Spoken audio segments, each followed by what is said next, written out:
Regardez vos mains, là tout de suite. Combien de fois aujourd'hui ont-elles agi sans que votre conscience ne donne d'ordre? Combien de fois avez-vous déverrouillé ce rectangle de verre et de métal sans même savoir ce que vous y cherchiez? Nous sommes en février 2026. Le monde n'a jamais été aussi connecté. Et pourtant, l'individu n'a jamais été aussi fragmenté. Ce que vous considérez comme votre temps libre n'est plus libre. C'est une matière première, une ressource que des géants technologiques extraire de votre cerveau avec une précision chirurgicale. Vous ne naviguez pas sur Internet, c'est Internet qui navigue en vous. Aujourd'hui, nous allons parler de la seule monnaie qui a encore de la valeur dans un monde saturé d'intelligence artificielle, votre attention. Car si vous ne possédez pas votre attention, vous ne possédez pas votre vie. Vous êtes simplement un passager dans un véhicule piloté par un algorithme qui ne vous veut pas du bien. Il vous veut simplement présent. Pourquoi est-il si difficile de poser ce téléphone? Ce n'est pas un manque de volonté, c'est un combat inégal. D'un côté, il y a votre cortex préfrontal, une structure biologique vieille de quelques millénaires, et de l'autre, des supercalculateurs refroidis à l'azote liquide, entraînés par des milliards de données pour trouver la faille exacte dans votre dopamine. Pour reprendre le contrôle, vous avez besoin d'une stratégie de guerre. Voici les 7 méthodes pour briser vos chaînes numériques. Méthode 1, la sanctuarisation de l'espace. La première méthode est physique. Votre environnement doit être plus intelligent que l'IA. Si votre téléphone est dans la même pièce que vous quand vous travaillez, vous avez déjà perdu.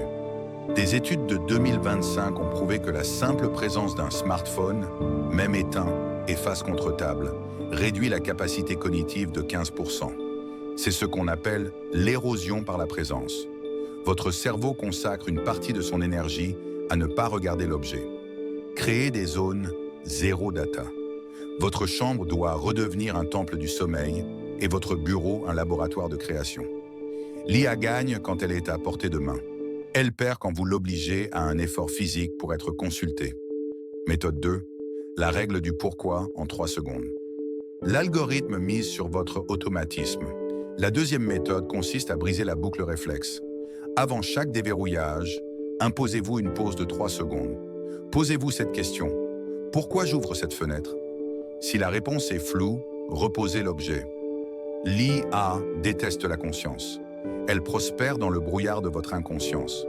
En forçant votre cerveau rationnel à s'activer, vous reprenez les rênes du système limbique. Vous passez du statut de récepteur passif à celui d'utilisateur actif. Méthode 3. L'esthétique du vide, le mode monochrome. L'interface de votre téléphone est une machine à sous. Les couleurs vives, les badges rouges, les animations fluides. Tout est conçu pour stimuler vos neurones visuels. La troisième méthode est radicale. Passez votre téléphone en noir et blanc. En retirant la récompense chromatique, vous rendez l'objet ennuyeux. Instagram perd son éclat, les jeux perdent leur attrait. Vous transformez un casino portable en un simple outil de communication. C'est une désescalade sensorielle nécessaire pour calmer votre système nerveux surstimulé. Méthode 4. Le jeûne de stimulation. L'humanité est en train de commettre un suicide silencieux, la suppression totale de l'ennui. La quatrième méthode est le retour volontaire au vide. Marchez sans écouteurs. Attendez le bus en regardant les nuages. L'ennui est le terreau fertile de l'introspection. C'est dans le vide que naissent les grandes questions. En étant gavé d'informations prémâchées par des algorithmes, votre cerveau devient paresseux. Il devient un simple récepteur. En jeûnant de stimuli, vous forcez votre esprit à générer sa propre lumière interne, sa propre créativité. Méthode 5. L'usage de l'outil analogique. Pour contrer une IA omniprésente, revenez à la matière. La 5e méthode est la préférence pour le support physique. Reprenez le papier, reprenez le stylo. C'est ici que mon guide « Changer ses habitudes pas à pas » prend tout son sens. Contrairement à une application, ce guide ne vous enverra jamais de notification. Il ne collectera pas vos données pour les revendre. Il attend silencieusement que vous fassiez le travail. L'écriture manuscrite engage des zones du cerveau que le clavier laisse en sommeil. C'est un acte de souveraineté. Méthode 6. La diète médiatique sélective. L'IA ne vous montre pas la vérité. Elle vous montre ce qui vous fera rester. La 6e méthode est de couper les flux push pour ne garder que le pull. Désactivez toutes les notifications, sans exception. Vous ne devez pas être informé quand l'information arrive. Vous devez aller chercher l'information quand vous en avez besoin. Reprenez l'initiative. Ne soyez plus la cible d'un bombardement. Devenez le chasseur de connaissances.